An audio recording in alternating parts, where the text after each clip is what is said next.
Assalamualaikum warahmatullahi wabarakatuh. Untuk siswa-siswiku kelas 10 akuntansi lembaga keuangan. Eh, ini pertama kalinya Ibu mengajar untuk mata pelajaran akuntansi dasar di SMKS Islam Andalus. Sebelumnya perkenalkan dahulu nama Ibu, Ibu Rumaisyah. Saat ini Ibu sedang kuliah di Universitas Indraprasta PGRI semester 7, ya, semester akhir, dan Ibu mengajar sudah 1 tahun di SMK Islam Andalus. Langsung saja Ibu akan slideshow. Pada materi akuntansi dasar, kita akan membahas setidaknya ada 8 materi, yaitu yang pertama, sejarah akuntansi di dunia dan di Indonesia, kedua, pengertian akuntansi dan pengertian akuntansi menurut para ahli, ketiga, karakteristik akuntansi, keempat, tujuan akuntansi, peran akuntansi, proses dalam akuntansi, manfaat akuntansi, dan yang terakhir adalah jenis-jenis akuntansi. Yang pertama yaitu sejarah akuntansi di dunia. Nah, sebelum kita mengenal lebih jauh apa itu akuntansi, kita akan membahas terlebih dahulu nih sejarah dari akuntansi tersebut. Nah, akuntansi sendiri pada tahun 1494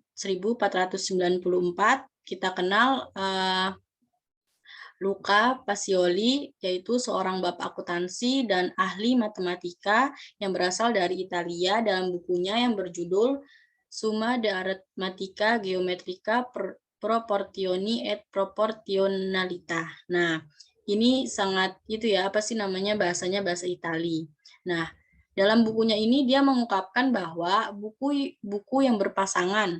Apa sih maksudnya? Maksudnya adalah istilah dari debit kredit. Nah, kalau dalam Italia itu maksudnya debere dan credere. Nah, maksudnya itu adalah setiap ada transaksi keuangan harus dicatat di sisi debit dan kredit.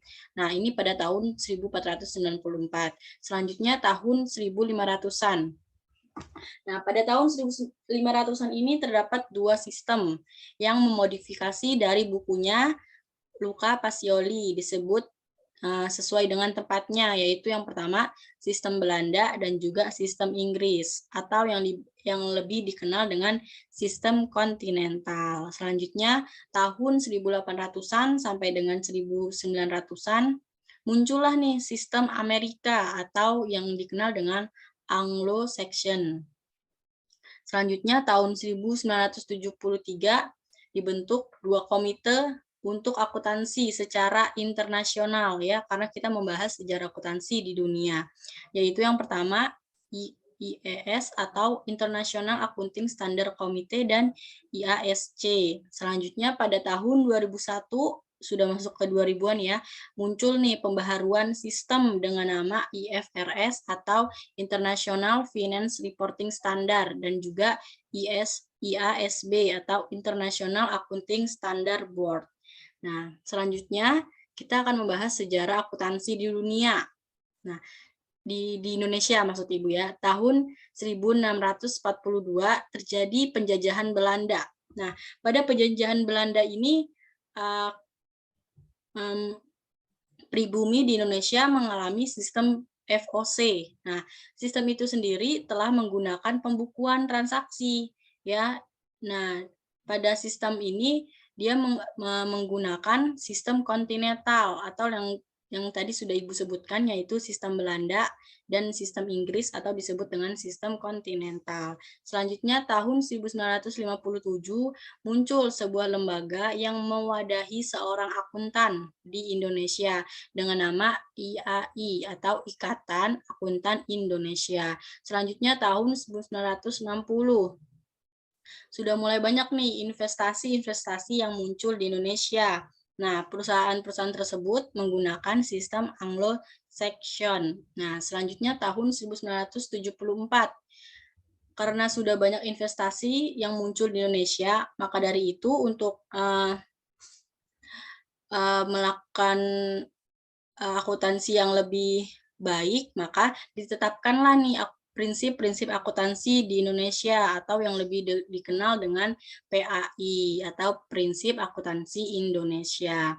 Selanjutnya tahun 1984 mulai lagi lah mengembangkan PAI yang mengikuti IASC yang tadi ada di dunia ya. Selanjutnya tahun 1994 ditetapkanlah standar akuntansi keuangan atau yang lebih dikenal dengan SAK atau PSAK atau pedoman standar akuntansi keuangan. Selanjutnya tahun 2008 mulai lagi lah mengembangkan SAK atau PSAK menjadi atau mengikuti IFRS. Nah, itu adalah sejarah akuntansi di dunia dan juga di Indonesia. Selanjutnya, ini bisa dilihat, ini adalah gambar dari Luca Pacioli, ya, ini, atau nama panjangnya adalah Fra Luca Bartolomeo de Pacioli, tahun 1445 sampai 1517. Jadi akuntansi ini sudah ada sejak 500 tahun yang lalu, ya. Dia adalah Luca Pacioli ini adalah seorang profesor matematika, ya, kemudian mendedikasikan ilmunya untuk para pedagang di Italia. Dia juga memiliki ketertarikan pada buku-buku sulap dan juga merupakan sahabat dari Leonardo da Vinci, ya. Ini adalah gambaran dari sejarah akuntansi lebih lebih ringkas ya. Selanjutnya, nah kita akan membahas perbedaan dari sistem kontinental dan juga sistem Anglo-Saxon. Nah, objeknya yang pertama yaitu sistem kontinental mengelompokkan debit atau kredit, dia belum rinci. Kalau sistem Amerika, dia itu sudah rinci. Kemudian yang kedua, akun buku besar dari penyusutan. Nah, kalau sistem kontinental ini menggunakan akun cadangan dan dicatat di sisi kredit. Kalau dari sistem Amerika ini menggunakan beban penyusutan dan dicatat di sisi debit. Kemudian untuk akun campurannya, sistem kontinental menggunakan akun campuran. Kalau sistem Amerika tidak menggunakan akun campuran. Untuk prive atau pengambilan pribadi, untuk kontinental ini terdapat penyentoran prive dan juga untuk Amerika terdapat tidak dapat penyetoran prive-nya. Nah, untuk objek neraca lajur dan laporan keuangan, kalian bisa baca nanti, Ibu akan berikan materinya. Nah, selanjutnya kita akan masuk ke pengertian akuntansi. Nah, ini ada 4 pengertian. Yang pertama itu, akuntansi adalah praktik dasar yang dijalankan dalam bisnis. Jadi, akuntansi ini merupakan dasar, ya, dasar dari pada jika kita menjalankan sebuah bisnis. Jadi sebelum kita menjalankan bisnis, kita harus mengerti apa itu akuntansi agar bisa kita menjalankan bisnis tersebut. Kemudian yang kedua, manajemen dasar dalam urusan ekonomi. Ya, ini benar banget ya. Jadi ekonomi tanpa adanya akuntansi untuk mengatur dasar ekonomi ini tidak akan bisa berjalan. Karena dalam ekonomi ini terdapat transaksi, terdapat jual beli, jadi harus ada akuntansinya. Selanjutnya yang ketiga, fungsi yang diperlukan untuk pengambilan keputusan, perencanaan biaya dan pengukuran kinerja ekonomi. Selanjutnya yang keempat, akuntansi itu proses pengidentifikasian, pengukuran, pencatatan, dan pelaporan informasi ekonomi sehingga diharapkan berguna untuk penilaian dan pengambilan keputusan bagi pihak yang membutuhkan. Selanjutnya adalah pengertian akuntansi menurut para ahli. Yang pertama adalah KBBI atau Kamus Besar Bahasa Indonesia, AAA, American Accounting Association, kemudian Walter James M. Reeve, DKK, Warren, DKK, AICPA atau American Institute of Certified Public Accountant. Nah, ini kalian cari sendiri ya, nanti ada di soal. Selanjutnya adalah 3 karakteristik akuntansi. Yang pertama itu pengidentifikasian, pengukuran, dan pengomunikasian informasi keuangan. Nah, jadi pengidentifikasian ini karakteristik akuntansi ini pengidentifikasian. Misal ya, kalian bisnis, kemudian terdapat sebuah transaksi. Nah, transaksi ini misalkan ada pembelian dari konsumen kepada bisnis kalian. Nah, transaksi tersebut kalian identifikasi, ya. Nah, itu termasuk karakteristik dari akuntansi. Nah, kemudian kalian mengukur dan selanjutnya setelah kalian identifikasi dan mengukurnya, kalian menginformasikannya atau mengomunikasikannya ke dalam informasi keuangan atau ke dalam laporan keuangan yang lebih kita kenal. Nah, yang kedua adalah entitas ekonomi. Kemudian yang ketiga adalah pemakai yang berkepentingan. Nah, pemakai yang berkepentingan ini ada dua. Yang pertama itu ada internal dan juga ada eksternal. Nah, internal itu adalah seperti direktur, kemudian manajemen usaha, kemudian pegawai, dan sebagainya. Yang eksternal itu apa? Yang eksternal itu investor, kemudian masyarakat, lingkungan masyarakat, kemudian pemegang saham, dan lainnya. Selanjutnya adalah tujuan akuntansi, dibagi menjadi 3. Yang pertama itu secara umum, secara khusus, dan juga secara kualitatif. Yang pertama, tujuan akuntansi secara umum, yaitu memberikan informasi perihal keuangan. Jadi secara umum ini akuntansi memberikan informasi keuangan kepada kalian. Misalkan perihal keuangannya ini berapa aset yang ada, kemudian kewajiban atau utang yang ada, kemudian aset harta tetap ya tadi aset. Kemudian yang kedua, menyiapkan sekumpulan informasi mengenai perubahan pada berbagai sumber ekonomi perusahaan. Ketiga, memaparkan sebuah informasi perihal perubahan, ya, perubahan lagi pada berbagai sumber ekonomi perusahaan, seperti aset, hutang, serta modal. Kemudian menyajikan beberapa informasi lainnya terkait laporan keuangan, yaitu informasi terkait laporan keuangan adalah laporan keuangan laba rugi, laporan neraca, laporan arus kas, dan juga satu lagi ada 4 ya laporan keuangannya. Kemudian selanjutnya yang kelima, menjelaskan informasi keuangan perusahaan ya. Selanjutnya kita akan membahas tujuan akuntansi secara umum, yaitu menyediakan informasi dalam bentuk laporan posisi keuangan, hasil usaha, dan perubahan posisi keuangan lainnya sesuai dengan PABU atau prinsip akuntansi berterima umum atau General Accepted Accounting Principle atau GAAP. PABU itu apa? PABU itu adalah sekumpulan konsep, standar, prosedur, metode, konvensi, kebiasaan, serta praktik yang dipilih yang diterima secara umum, serta dijadikan pedoman untuk lingkungan atau negara tertentu. Dengan kata lain, PABU berkedudukan di atas prinsip akuntansi.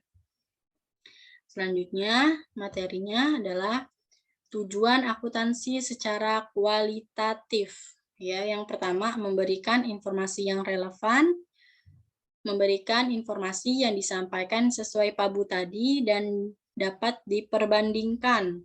Ya, kemudian menyampaikan informasi yang telah teruji kebenaran dan validitasnya.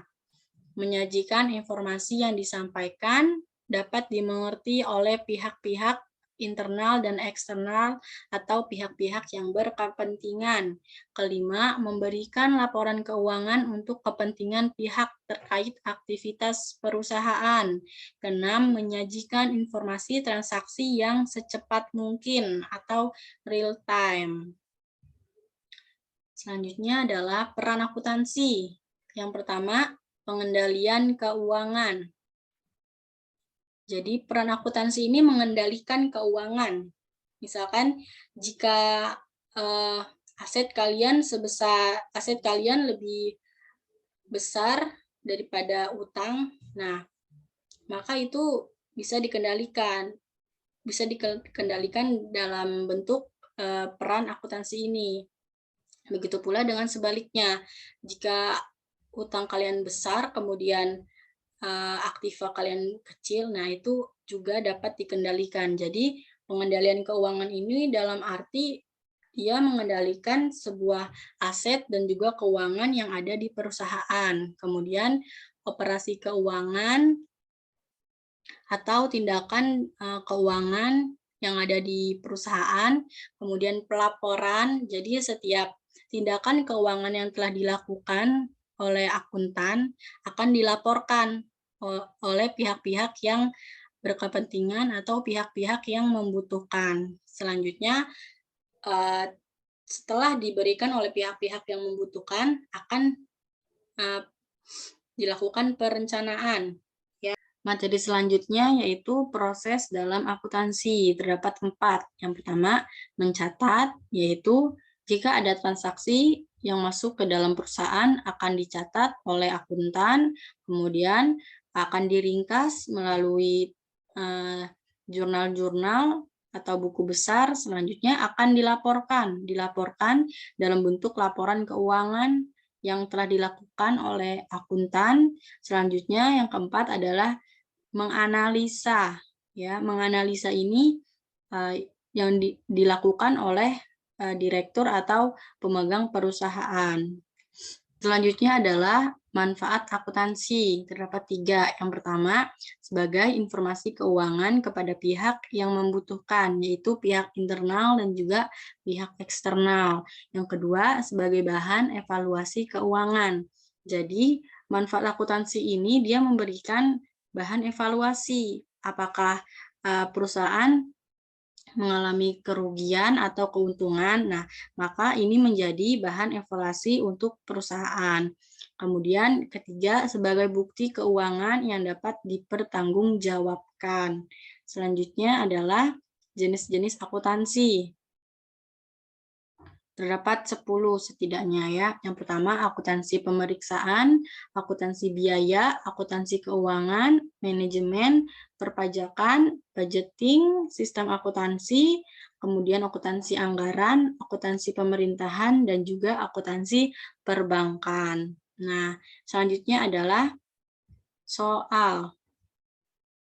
Ya, ini ada 10 soal, silahkan kalian jawab di buku khusus akuntansi dasar, jangan dicampur-campur. Minggu depan akan Ibu periksa dan Ibu nilai. Ini saja, jika ada yang ingin bertanya silakan komen di kolom komentar. Jika ada salah-salah kata dari Ibu, mohon dimaafkan. Terima kasih. Wassalamualaikum warahmatullahi wabarakatuh.